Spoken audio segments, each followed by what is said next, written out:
Դիանա Գրիգորյանի «Վերջին զանգը» սերիալի նկարահանումները շարունակվում են, հեռուստադիտողները դիտում են ու քննարկում հեռուստասերիալի հերթական սերիան։ Հենրին սկսել է հոր նման մտածել, Միքոյից ինչ լսեց, ընդօրինակեց. «Շատ պրիմիտիվ էր, չէի սպասում, հիասթափվեցինք արդեն, պտուղը ծառից հեռու չի ընկնում, էլ նայող չկա», գրել է հեռուստադիտողներից մեկը։ Հենրի, քո ստից Անգելինան հոգեկան ցնցում կստանա, չես վախենում դրանից։ Աննա, կինոյի միակ ադեկվատ կերպարն ես, եթե իրա մտքով չանցավ ԴՆԹ հանձնել, ուրեմն էլ չեն էլ հանձնի, հուսանք Հենրին իրեն մոստից չի գցի։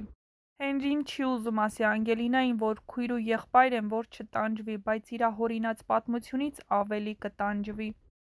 Հենրին հետո կիմանա, որ Անգելն իրա քուրը չի, բայց արդեն շատ ուշ կլինի, գրել են հեռուստադիտողները։ Ժողովուրդ ջան, համբերեք, Հենրին ամուսնանալուց հետո երևի նորմալ չի կարա նկարահանվի, էնքան որ հեսա նորմալ նորից կանցնի իրա բնական կյանքին, նորից կսկսեն նորմալ շփվել Անգելի հետ, հետո էլ Անգելը կկորի, համակարծիք եք, եթե ոչ, գրեք ձեր կարծիքները։